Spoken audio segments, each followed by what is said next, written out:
The sound of a ship hull tearing apart jolted Ian Baxter from his restless sleep as his transport vessel plummeted through the unknown planet's atmosphere. Alarms blared in crimson flashes as the pilot's panicked voice echoed through the intercom. "Brace for impact. We're going down."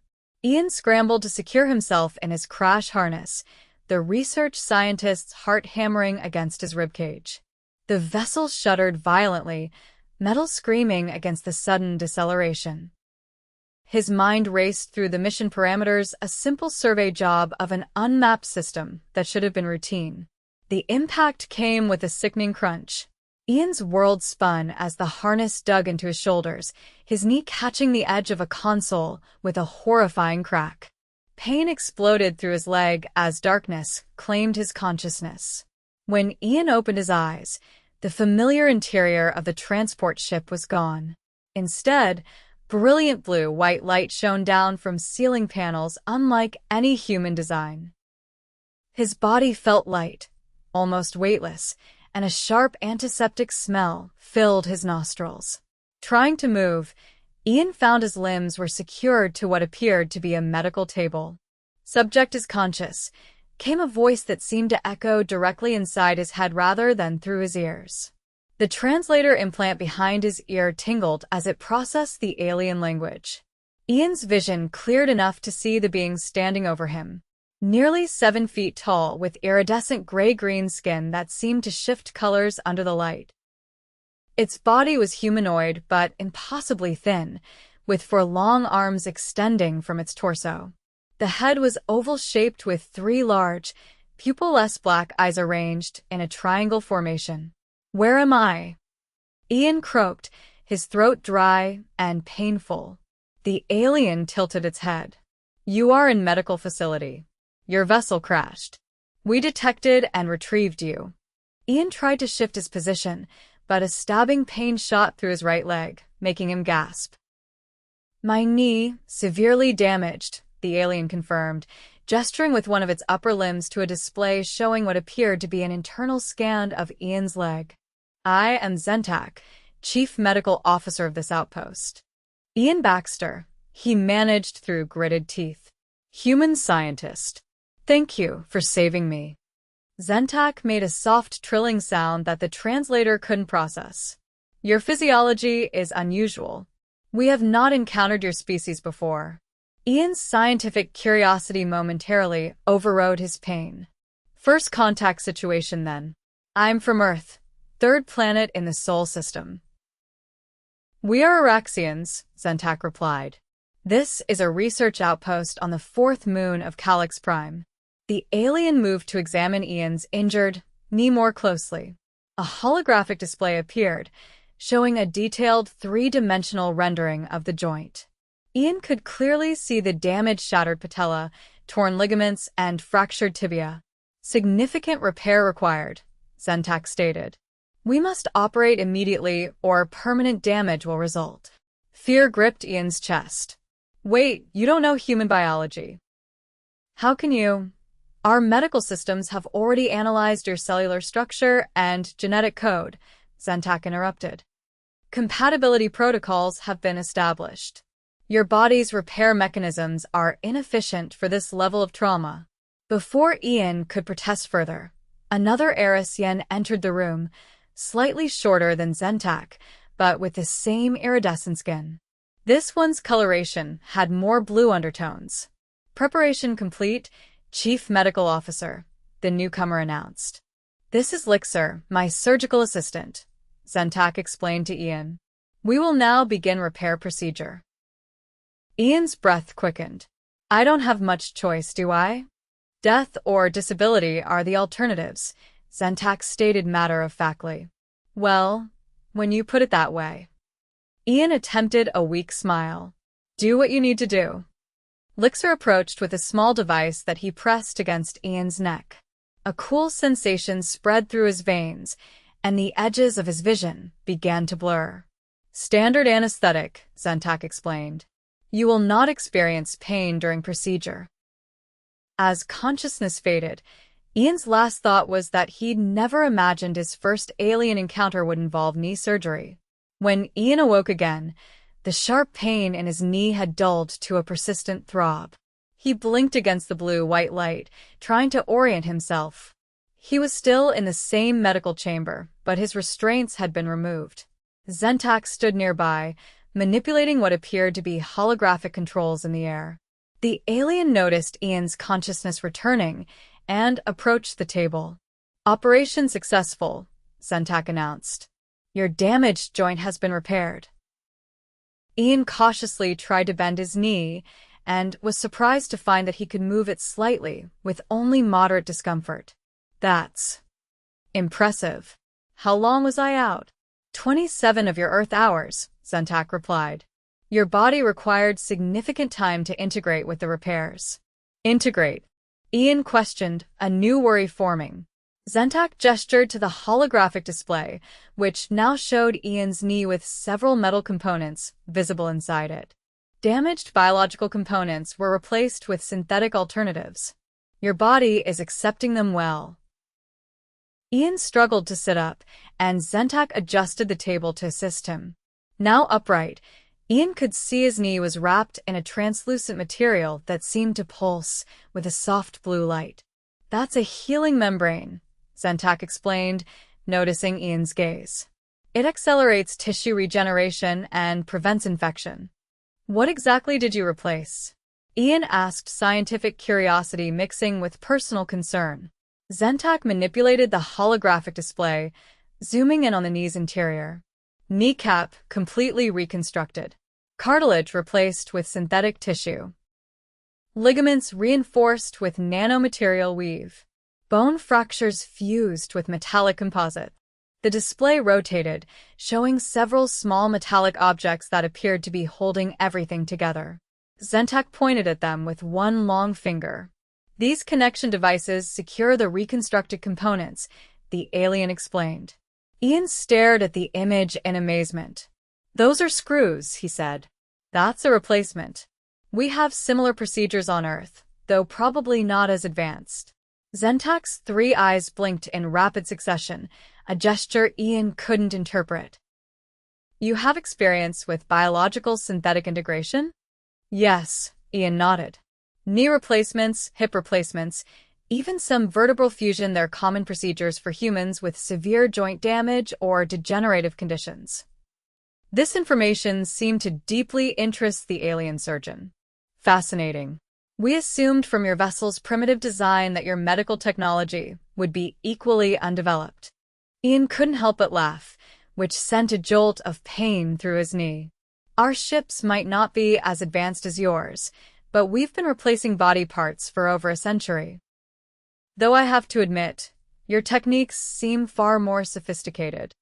Zentak manipulated the holographic controls again, and a small drone-like device floated into the room, carrying a tray of instruments. "Can you describe your replacement procedures?" As the alien began examining Ian's knee physically, carefully removing the healing membrane, Ian explained the basics of human joint replacement surgery.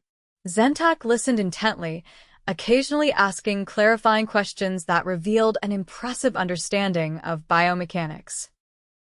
"The most notable difference," Zentak observed after Ian had finished, "is our integration of living tissue with synthetic components. Your procedures seem to rely on complete replacement rather than regeneration." "That's true," Ian agreed. "We're still developing effective tissue regeneration techniques. Most of our replacements are mechanical solutions." Zentak carefully reapplied the healing membrane to Ian's knee. "Your knee now contains both approaches. The screws are similar to your technology, but the synthetic tissue will eventually be replaced by your own cells as they regenerate along the scaffolding we've created." Ian was genuinely impressed. "That's remarkable. How long before I can walk again?" "You should attempt standing tomorrow," Zentak replied. "Full recovery will require approximately 14 Earth days, significantly faster than your standard procedures." A new Araxian entered the medical chamber, this one with a more reddish undertone to its skin. Unlike the medical staff, this alien wore what appeared to be a uniform with geometric patterns across the chest. "I am Commander Vexus," the newcomer announced. "I oversee this research outpost." The alien's three eyes fixed on Ian with an intensity that made him uncomfortable. "You are the first human we have encountered. Your presence raises many questions." Ian straightened as much as his injury would allow. "I'm happy to answer what I can. My mission was scientific exploration, not unlike yours, I imagine." Commander Vexus made a sharp gesture that the translator couldn't interpret. "Your vessel entered restricted space without authorization. While we acknowledge the crash was not intentional, we must determine if you represent a threat." Zentak stepped forward. "Commander, this human requires continued medical observation. His condition remains delicate." "I understand, Chief Medical Officer," Vexus replied. "I merely wish to establish basic information." The commander turned back to Ian. "Are there other humans in this system?" Ian shook his head. "No, I was on a solo survey mission. My ship was damaged by an unexpected radiation surge from the system star. Navigation systems failed, and I lost control. Your vessel's remains are being analyzed," Vexus stated. "If your count is verified, arrangements will be made for your eventual return to your origin point." Relief washed through Ian. "Thank you, Commander. I assure you, Earth has no hostile intentions toward your people. In fact, this kind of peaceful first contact is exactly what we hope for." Vexus made another untranslatable gesture. "We shall see. For now, you will remain under medical supervision. Once cleared by Chief Medical Officer Zentak, you will be interviewed more thoroughly." With that, the commander left the chamber, leaving Ian alone with Zentak. "Your commander seems cautious," Ian observed. Zentak's skin rippled slightly, which Ian interpreted as possibly the Araxian equivalent of a shrug. "It is protocol. Unknown species are always treated with appropriate security measures until proper assessment is complete." "Fair enough," Ian nodded. "We'd probably do the same." Zentak adjusted something on the medical table, causing it to reconfigure into a more bed-like shape. "You should rest. Tomorrow we'll begin physical rehabilitation." As Zentak moved to leave, Ian called out, "Wait, what about the rest of my crew? Were there any other survivors?" The alien paused at the doorway. "You are the only life form detected in the wreckage. If others were aboard, they did not survive." The news hit Ian like a physical blow. There had been 5 others on the survey vessel, 2 pilots, another scientist, and 2 technicians. All gone. "I'm sorry," Zentak added, demonstrating an unexpected understanding of human emotional responses. "Rest now. Your body requires recovery time." Left alone in the medical chamber, Ian stared at the ceiling, grief mixing with a dull pain in his knee. He was alive, but at what cost? And what would happen once he was well enough to leave medical care? Despite Commander Vexus's words about eventual return to Earth, Ian couldn't shake the feeling that things were far more complicated than they appeared. The next morning, or what Ian assumed was morning based on the increased activity, he could hear outside his chamber. Zentak returned with Elixir and what appeared to be a walking aid. "Today we begin mobility rehabilitation," Zentak announced. "Your knee has responded exceptionally well to the procedure." Elixir approached with the walking aid, which resembled a sleek, floating crutch. "This will provide support while allowing your joint to strengthen naturally." With the 2 aliens' assistance, Ian carefully swung his legs over the edge of the bed. The moment his feet touched the floor, he felt a strange sensation in his repaired knee, not pain exactly, but awareness of something foreign within his body. "That feeling is normal," Zentak assured him, noticing Ian's expression. "Your nervous system is adapting to the synthetic components." Ian took a deep breath and gradually shifted his weight onto both feet, leaning heavily on the floating crutch. His repaired knee trembled slightly, but held his weight. "Good," Zentak encouraged. "Now attempt a small step with your injured leg." Ian did as instructed, wincing in anticipation of pain that never fully materialized. There was discomfort, Certainly, but nothing like the agony he would have expected after such a severe injury. The pain management nanites are functioning correctly, Lixer observed, monitoring a portable device that presumably showed Ian's vital signs. Nanites? Ian questioned, taking another tentative step. You put nanites in me? Standard procedure, Zentak explained. They monitor inflammation, manage pain responses, and accelerate healing. They will dissolve naturally once their function is complete. Ian took a few more steps around the room, growing more confident with each one. This is incredible. On Earth, I'd be immobilized for weeks after this kind of injury. Primitive, Lixer commented, before receiving a sharp look from Zentak. Different approaches based on available technology, Zentak corrected. As the human explained yesterday, their medical science has developed along alternative paths. Ian smiled at the alien's diplomatic correction. It's all right. Compared to what you've done here, our methods probably do seem primitive. As Ian continued his cautious circuit of the room, the door slid open to admit a new Araxian. This one was smaller than the others, with skin that shimmered with more green tones. I am Nyler, cultural specialist, the newcomer introduced itself. I have been assigned to learn about your species while you recover. Ian nodded in greeting. Nice to meet you, Nyler. I'm happy to tell you about humans if you'll tell me about Araxians in return. Nyler's 3 eyes blinked in that rapid sequence Ian had seen before. Acceptable exchange. Commander Vexus has authorized information sharing of non-strategic nature. Enough rehabilitation for now, Zentak decided, guiding Ian back to the bed, which reconfigured into a sitting position as he approached. Do not overexert. Cultural exchange will provide mental stimulation while your body heals. As the medical officers left, Nyler took a position opposite Ian, producing a small device that hovered in the air between them. This will record our exchange for analysis, Nyler explained. Please describe basic human societal structure. Over the next several hours, Ian found himself engaged in a fascinating conversation with the cultural specialist. He explained Earth's nations, governments, and social structures, while Nyler shared information about Araxian collective societies organized around specialized functions. So, your entire species is divided into functional groups? Ian asked, fascinated by the concept. From birth, our genetic predispositions are identified, Nyler explained. Training enhances natural aptitudes. I showed early ability for cross-species communication and pattern recognition, hence my assignment to cultural studies. Do Araxians ever change their assigned functions? Ian wondered. Nyler's skin rippled in what Ian was beginning to recognize as an expression of mild discomfort. Rarely. Efficiency decreases when individuals operate outside their optimal function.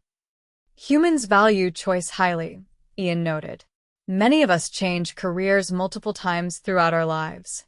Inefficient, Nyler commented, but perhaps explains human adaptability.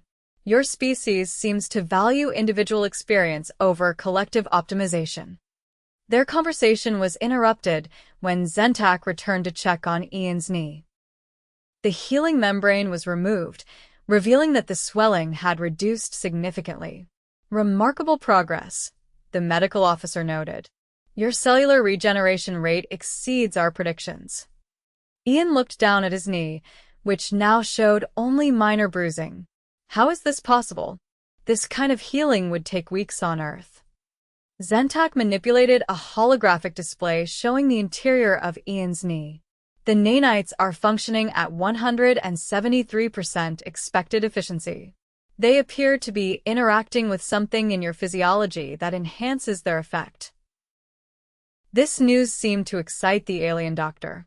With your permission, I would like to take blood samples to analyze this unexpected compatibility. Of course, Ian agreed, intrigued himself. Anything that might benefit medical science. As Zentak collected several vials of blood, Nyler observed with obvious interest. This could represent significant advancement potential. If human physiology naturally enhances our medical technology, it suggests beneficial future collaboration possibilities. I was thinking the same thing, Ian nodded. This could be the beginning of an important exchange between our species. Zentak finished collecting the samples and updated Ian's rehabilitation plan. Tomorrow you will begin more extensive mobility exercises. At current healing rates, you should achieve 85% function within 5 Earth days. After both aliens left, Ian spent time testing his knee's movement, marveling at how quickly it was healing. The implications were enormous, not just for his own recovery, but for potential relations between humans and Araxians. If their medical technologies were this compatible, what other areas might benefit from collaboration? His thoughts were interrupted by the chamber door sliding open again. This time, Commander Vexus entered, accompanied by 2 Araxians who moved with the precision that suggested security personnel. Ian Baxter, Vexus addressed him formally. Analysis of your vessel is complete. We have confirmed your account of an accidental incursion. Relief washed through Ian.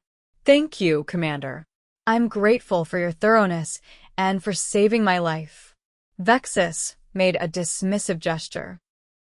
However, communications equipment recovered from your vessel indicates it was designed to transmit detailed scans of the system back to your origin point. Explain. Ian's relief evaporated. That's standard procedure for exploration vessels. We map new systems and send the data back for scientific study. The data included detailed scans of our outpost.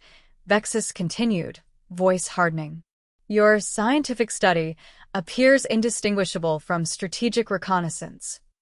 I had no idea your outpost was here when those scans were taken, Ian protested. My mission was purely scientific. The transmissions are automatic. The ship sends back data packages periodically without my direct involvement. Vexus's 3 eyes narrowed. Your explanation will be evaluated.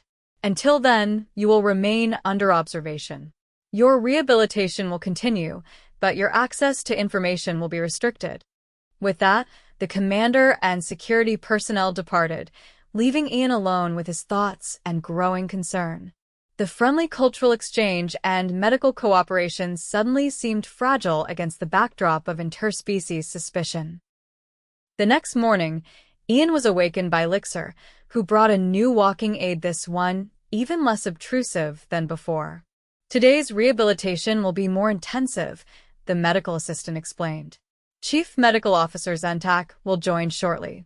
He has been analyzing your blood samples. Ian carefully stood, testing his knee. The improvement was remarkable. He could now put almost his full weight on it with only minimal discomfort. The progress is exceptional, Elixir noted, scanning the knee with a handheld device. Internal bonding of synthetic components is 62% complete. Zentak entered the chamber, his skin displaying a shimmer that suggested excitement. Your blood analysis has revealed remarkable properties, human Ian. Just Ian is fine, he corrected automatically. What did you find? Zentak manipulated a holographic display that showed microscopic images of what Ian assumed were his blood cells interacting with the alien nanites. Your cellular structure contains elements that catalyze our medical nanites, the alien doctor explained. They function more efficiently within your system than in any species we have previously encountered. Is that good or bad? Ian asked. Extremely beneficial, Zentak assured him. The nanites accelerate healing without causing adverse reactions. Most importantly, they are forming templates that your natural cells are following for regeneration. Ian thought about the implications. So my body is basically learning from your technology how to heal itself better? Precisely, Zentak confirmed. This symbiotic response is unprecedented. It suggests profound medical compatibility between our species. Despite Commander Vexus's restrictive orders from the previous day, Zentak seemed eager to continue sharing information. The alien doctor guided Ian through a series of increasingly complex exercises to test the knee's stability and range of motion. The synthetic components will eventually be replaced by your own tissue, Zentak explained as Ian carefully bent his knee to a 90-degree angle. Only the metal screws will remain permanently, providing structural support. Ian nodded, concentrating on the exercise. On Earth, full knee replacements often use metal and plastic components that don't integrate with the body's own tissues. This approach seems far more advanced. Different evolutionary paths lead to different technological solutions, Zentak observed. Your species clearly developed mechanical engineering before biological integration. We followed the opposite path. As they finished the rehabilitation session, Ian noticed Zentak seemed preoccupied. Is something wrong? The alien doctor hesitated before responding. Commander Vexus has ordered your case classified as sensitive. My findings regarding the compatibility between our medical technology and your physiology are now restricted information. Why? Ian asked, though he suspected he knew the answer. Military applications, Zentak stated simply. Enhanced healing capabilities have strategic implications. The news disturbed Ian. My goal is scientific exchange, not military advantage. This kind of medical breakthrough could benefit both our species. Zentak's skin rippled in what Ian now recognized as agreement. I share your perspective. Unfortunately, first contact scenarios are always complicated by security protocols.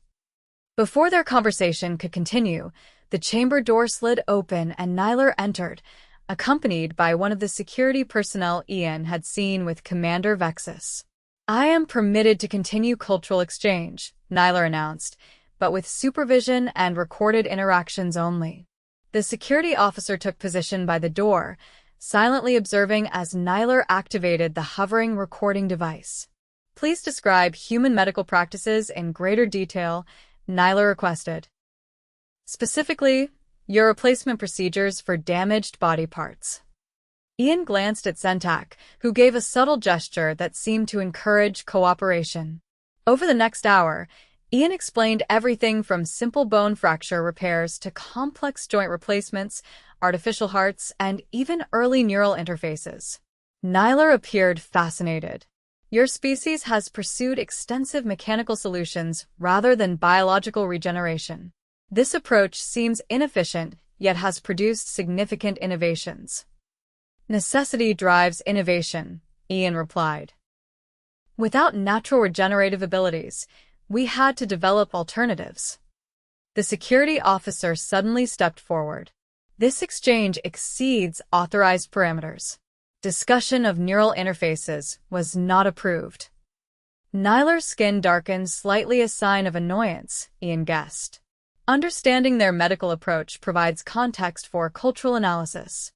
Commander's orders are clear, the security officer insisted. The human is to share only basic cultural information, not technological specifications. The tension in the room was palpable. Ian decided to defuse the situation. I'm getting tired anyway. My knee is still healing, and the exercises were challenging. Zentak seized the opportunity. Yes, the patient requires rest. Further cultural exchange can continue tomorrow under appropriate guidelines. After Nyler and the security officer departed, Zentak adjusted Ian's bed to a reclining position. The situation is becoming politically complex, the alien doctor said quietly. Some see tremendous opportunity in contact with your species. Others perceive potential threats. Story of human history too, Ian sighed. First contact scenarios are never simple. Rest now, Zentak advised. I will continue analyzing your blood samples. The medical benefits alone should persuade Commander Vexus of the value in cooperative exchange rather than restrictive protocols. That night, Ian was awakened by the soft sound of the chamber door opening. He blinked in the dimmed lighting to see Zentak entering quietly, followed by Lixer and, surprisingly, Nyler. What's happening? Ian asked, immediately alert.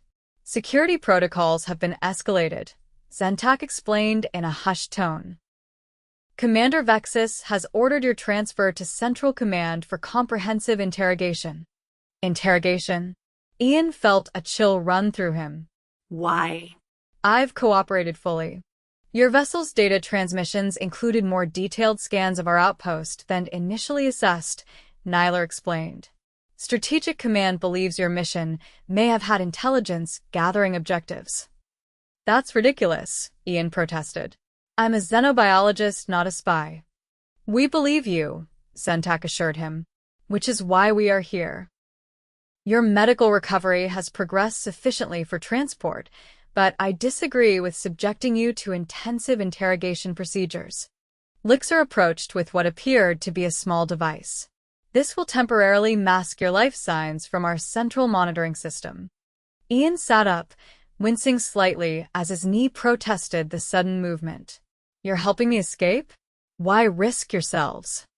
The scientific and medical exchange potential between our species is too valuable to sacrifice to security paranoia, Zentak stated.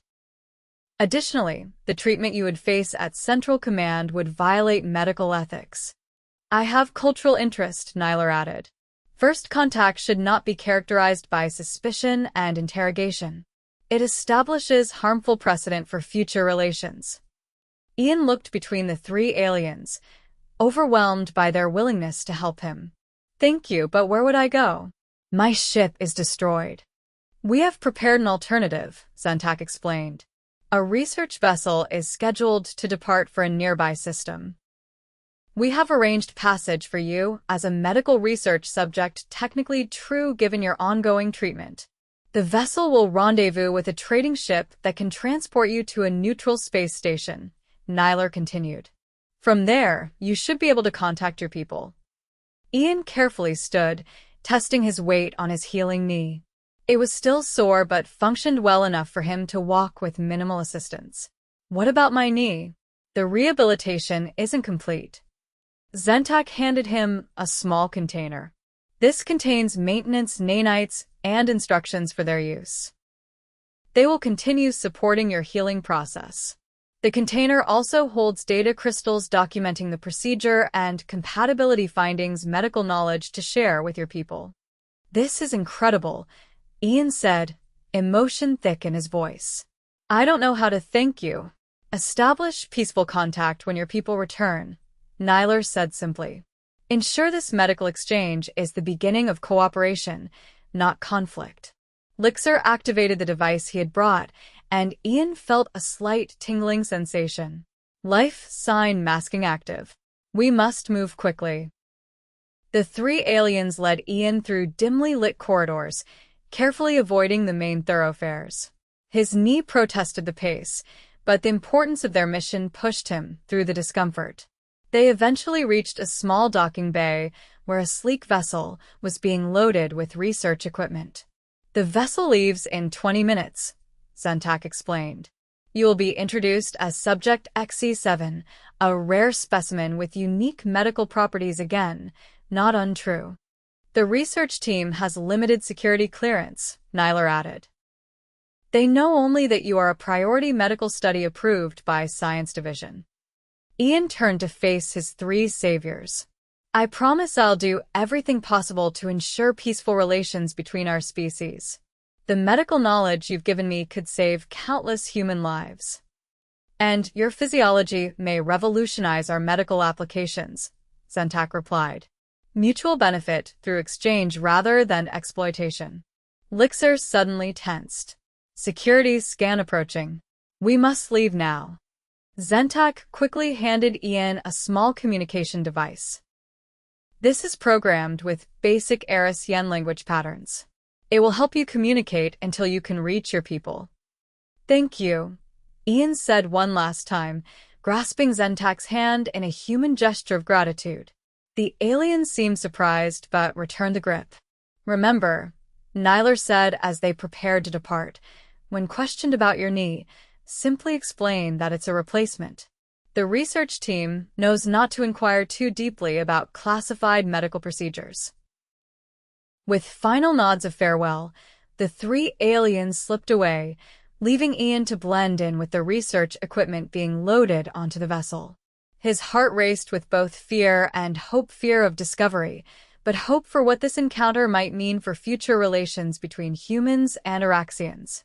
As Ian settled into a concealed position among the research containers, he reflected on the extraordinary turn of events. What had begun as a catastrophic crash had led to a medical miracle, his shattered knee now rebuilt with alien technology that was already integrating with his own body. More importantly, it had created an opportunity for meaningful exchange between two previously unknown species. The vessel's engines began their pre-launch sequence, vibrations running through the hull.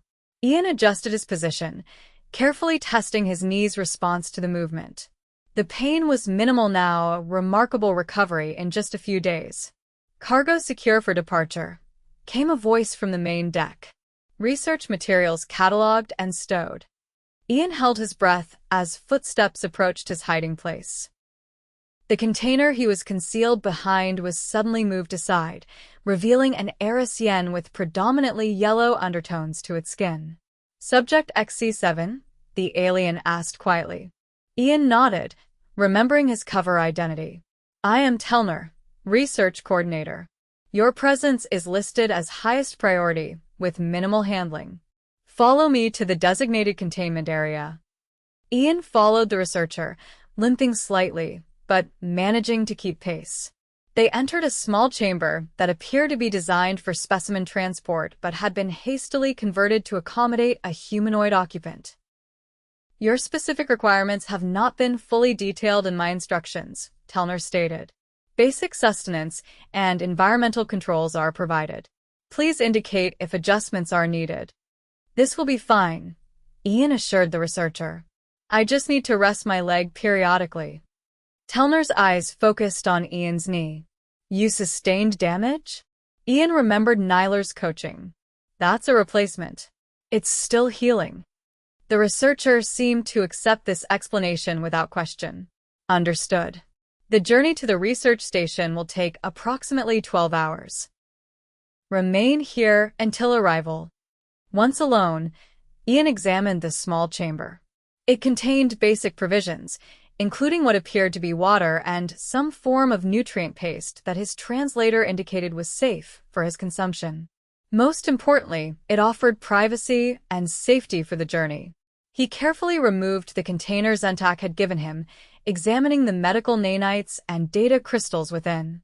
The information here could revolutionize human medicine, tissue regeneration, biological synthetic integration, pain management without addictive substances. It represented not just his ticket home, but a potential new era in human medical science. The journey passed uneventfully, with Telner checking on him periodically but asking few questions.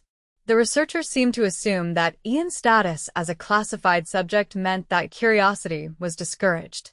When the vessel finally docked at the research station, Telner returned with new instructions. "You will be transferred to transport vessel Kelzer, departing for the Jexin trading hub in 3 hours. Your containment will be maintained under medical protocols." "Thank you," Ian replied. "Has there been any communication from the outpost about me?" Telner's skin rippled in what Ian now recognized as confusion. "No special communications received. Your transfer documentation appears standard for priority research subjects." Relief washed through Ian. It seemed Zentak's plan was working, at least so far. Commander Vexus apparently hadn't yet discovered his absence or hadn't connected it to the research vessel's departure. The transfer to the transport vessel Kelzer went smoothly. This ship was larger, clearly designed for longer journeys and mixed cargo. Ian was placed in a small private cabin rather than a specimen containment area, suggesting his status had been upgraded from research subject to passenger. A new Araxian introduced himself as Captain Mextus. "Your passage to Jexin Trading Hub has been arranged by Science Division. Unusual protocol, but documentation appears legitimate." Ian nodded. "I appreciate your accommodation, Captain." The Araxian's 3 eyes studied Ian with obvious curiosity. "First time transporting your species. Any special requirements I should know about?" "Just regular rest periods for my leg," Ian explained, gesturing to his knee. It's a replacement, still healing. Captain Mextus nodded. Medical subject then. Explains the priority clearance. Journey to Jexon takes 3 days. Feel free to move about vessel in designated civilian areas. Security protocols restrict access to navigation and engineering sections. Understood, Captain. Thank you. The 3-day journey gave Ian time to fully test his healing knee. By the 2nd day, he could walk without any significant pain, though quick movements still caused discomfort. The nanites were continuing their work, breaking down and rebuilding tissue according to the templates Centak had programmed. On the 3rd day, as they approached the Jexon trading hub, Captain Mextus requested Ian join him on the observation deck. The massive space station came into view, a sprawling structure with hundreds of docked vessels of various designs. Impressive, isn't it? The captain commented. Over 30 species trade here. Neutral territory governed by Galactic Commerce Guild. It's amazing, Ian replied honestly, awestruck by the scale and diversity. I had no idea there was such an established community in this sector. Captain Mextus made a gesture of amusement. Your species must be from an isolated region. Most spacefaring civilizations eventually find their way to the trading hubs. We're relatively new to interstellar travel, Ian explained, maintaining his cover while being truthful. This is all very new to me. Well, you shouldn't have trouble finding transport onward, the captain assured him. The hub has representatives from most major systems. Your documentation includes credit authorization for passage arrangement. When they finally docked at the trading hub, Ian was provided with identification that marked him as a medical research traveler with Araxians sponsorship. Captain Mextus escorted him to the customs processing area. Good fortune in your travels, the captain said in parting. Perhaps our paths will cross again when you've completed your medical treatment. I hope so, Ian replied sincerely. Thank you for your hospitality. The customs process was surprisingly straightforward. The Jexon hub was accustomed to processing travelers from numerous species, and Ian's Araxian-issued documentation seemed to satisfy the requirements. He was assigned temporary quarters and given access to the public areas of the station. His first priority was to find a communication terminal that could reach Earth, or at least a human outpost. The trading hub's central directory indicated that humans were indeed known, though rarely seen in this sector. A communication center on the station's 4th level offered connections to various networks, including those that might eventually reach Earth space. As Ian made his way through the bustling corridors of the trading hub, he marveled at the diversity of life forms going about their business. Some were vaguely humanoid, others completely alien in form. Signs and announcements appeared in multiple languages, with his translator implant working overtime to process the unfamiliar terms. At the communication center, a 6-limbed being with translucent skin helped Ian navigate the available options. Human networks are accessible through Relay Station in Procyon System, the being explained. Message transmission will take approximately 26 standard days to reach Earth sector. That's fine, Ian replied, relieved to have any connection at all. Can I record a message now? Certainly. Payment in advance, please. Ian presented the credit authorization Centak had provided, which the communications specialist accepted without question. He was shown to a private booth where he could record his message. Taking a deep breath, Ian activated the recording system. This is xenobiologist Ian Baxter, ID number XB7392, transmitting from Jexon Trading Hub in sector unknown to me. My survey vessel crashed on an uncharted moon approximately 10 days ago. I was rescued by a previously unknown species called the Araxians. He continued, explaining the basics of his encounter, including the medical treatment he had received. The Araxians possess advanced medical technology that was used to repair my severely damaged knee. I'm bringing back samples and data that could revolutionize human medicine, particularly in the area of tissue regeneration and biological synthetic integration. Ian concluded with his current situation and needs. I request extraction or transportation assistance to return to Earth space. The Araxians represent a potential valuable first contact opportunity, though there are security concerns on their side that complicated my departure. I believe peaceful and beneficial exchange is possible with proper diplomatic approach. After sending the message, Ian used the remaining credit authorization to secure extended lodging at the trading hub and to arrange for a medical scan to assess his continuing recovery. The hub's medical facility was equipped to handle multiple species, and while they had limited experience with humans, their diagnostic equipment was advanced enough to evaluate his knee's healing progress. The medical technician, a being with features that reminded Ian of an Earth octopus, examined the scan results with visible surprise. Fascinating integration of biological and synthetic components. Araxian medical work, yes? Ian nodded. They repaired a severely damaged knee after an accident. The technician's appendages moved across the holographic display, highlighting various aspects of the reconstruction. Excellent work. The nanite scaffolding is already 78% converted to natural tissue. Remarkable healing rate for your species, based on our limited data. How long until full recovery? Ian asked. At current rate, approximately 6 more days until rehabilitation complete, the technician replied. Some metal components will remain permanently, but functionality should reach 97% of pre-injury levels. That's better than I could have hoped for, Ian admitted. The technician's large eyes studied him curiously. Unusual to see Araxian medical technology used on non-allied species. They are typically protective of their advancements. Ian thought carefully before responding. I was part of a special research exchange. My physiology apparently interacts well with their medical nanites. Interesting, the technician commented. Well, the work is exemplary. Continue moderate exercise to strengthen surrounding muscle tissue. Avoid high-impact activities for another 10 days. Over the next week, Ian established a routine at the trading hub. Each day, he checked for responses to his message, explored the public areas of the station, and continued the rehabilitation exercises Zentak had prescribed. His knee improved steadily, soon reaching a point where only the occasional twinge reminded him of the injury. On the 8th day of his stay, Ian was notified of an incoming communication. His heart raced as he made his way to the communication center, hoping for word from Earth. The message was indeed from human sources, specifically from the Union of Earth Colonies outpost in the Procyon system. Xenobiologist Baxter, your message received. Extraction vessel dispatched.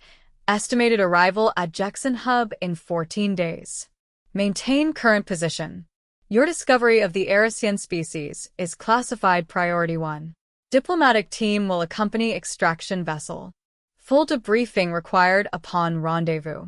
Relief washed through Ian. Help was coming. In 2 weeks, he would be on his way back to human space, bringing with him the medical knowledge Zentak had entrusted to him and the cultural insights Nyler had shared. As he returned to his quarters, Ian's thoughts turned to the 3 Araxians who had risked their positions to help him. He hoped they hadn't faced serious consequences for their actions. More importantly, he hoped that when human diplomats eventually made official contact with the Araxians, it would lead to the peaceful exchange and cooperation that Zentak, Lixer, and Nyler had envisioned. That evening, as Ian performed his final rehabilitation exercises, he reflected on how a catastrophic accident had transformed into one of the most significant events in human space exploration. His knee, now almost fully healed thanks to alien technology, represented more than just a personal medical miracle. It symbolized the potential for 2 species to build something new together, repairing and improving what was broken. When the extraction vessel finally arrived 2 weeks later, Ian stood in the docking bay without assistance or pain, the screws in his knee a permanent reminder of an extraordinary first contact. As the airlock opened and human faces appeared for the first time in over a month, Ian stepped forward with confidence, both in his healed body and in the future relations between humans and Araxians. "Welcome back, xenobiologist Baxter," the mission commander greeted him. "I understand you have quite a story to tell." Ian smiled, patting his knee. "You could say that. It begins with a crash, an alien surgeon, and a very surprising replacement.